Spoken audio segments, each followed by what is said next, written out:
राजस्थान में सत्ता परिवर्तन के लिए बीजेपी 2 सितंबर से परिवर्तन यात्रा निकालने जा रही है। लेकिन सरकार परिवर्तन हो या ना हो, लेकिन बीजेपी में एक बड़ा परिवर्तन हुआ है। 20 साल से राजस्थान में पार्टी को लीड कर रही पूर्व मुख्यमंत्री वसुंधरा राजे इस बार ना ही मौजूदा विधानसभा चुनाव में वो चेहरा होंगी और ना ही किसी यात्रा को लीड करेंगी। करीब 20 साल बाद वसुंधरा राजे को इस विधानसभा चुनाव से साइडलाइन कर दिया है। फिलहाल वसुंधरा राजे और उनके समर्थकों को कोई जिम्मेदारी नहीं दी गई है। ऐसे में अब कयास लगाए जा रहे हैं क्या भाजपा की सियासत अब करवट बदल रही है। केसरिया में हरा हरा राज करेगी वसुंधरा। पिछले 20 सालों से भाजपा की राजस्थान की राजनीति इसी नारे के इर्द गिर्द घूमती रही है, मगर इस बार वसुंधरा राजे कहीं नहीं है। राजे को न मुख्यमंत्री का चेहरा घोषित किया गया है और ना ही उन्हें परिवर्तन यात्रा का झंडा उठाने का मौका मिला है। 20 साल से पार्टी के चुनाव अभियानों की अगुवानी करती आई वसुंधरा हाल ही में चुनावी लिहाज से गठित की गई दोनों कमेटियों से नदारद है। कहते हैं कि परहेज तो उनके समर्थकों से भी किया गया है। ऐसा क्यों हुआ है?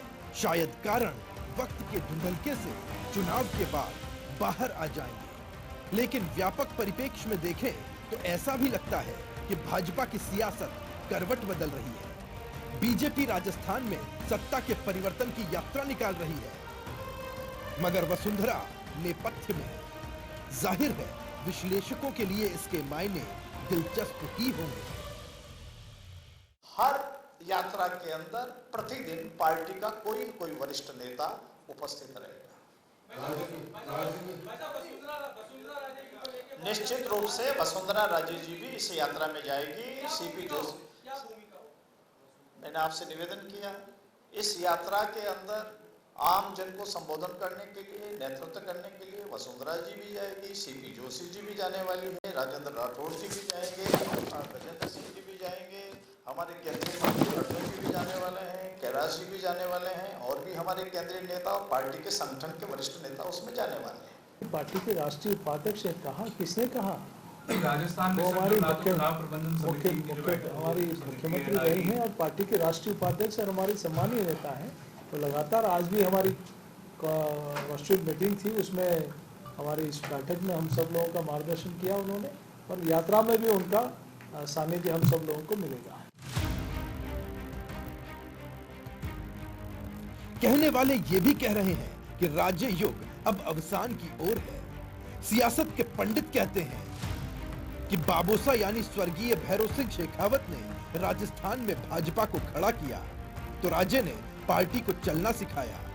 2003 में वसुंधरा राजे के ही नेतृत्व में बीजेपी ने पहली बार अपने दम पर 120 सीटें जीतकर सरकार बनाई।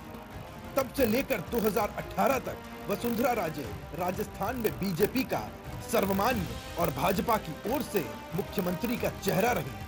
लेकिन इस बार वसुंधरा राजे और उनके समर्थक फिलहाल इंतजार में जान पड़ते हैं कि चुनाव पास आते आते कहानी बदल जाए और जो अभी पिक्चर में नहीं दिख रहे वो फिर से पिक्चर में आ जाए। लेकिन ऐसे वफादारों की भी कमी नहीं है जिन्होंने बदलाव की आहट सुनते ही या उसके अंदाजे भर से ही अपनी वफादारी संगठन के साथ होने का ऐलान कर दिया।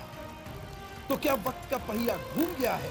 इसका जवाब फिलहाल तो हाँ में दिखता है, लेकिन सियासत में कुछ भी निश्चित नहीं है। कहना गलत नहीं होगा कि राजस्थान की राजनीति में पिछले 20 साल में अगर कुछ नहीं बदला तो वो है वसुंधरा का नाम। लेकिन सवाल ये भी है कि क्या बीजेपी बिना वसुंधरा को साथ लिए चुनावी मझधार में पार हो पाएगी? क्या खूब कहा है किसी ने, इज्जतें, शोहरतें, चाहतें, उल्फतें, कोई भी चीज दुनिया में रहती नहीं। आज मैं हूं जहां कल कोई और था, ये भी एक दौर है, वो भी एक दौर था।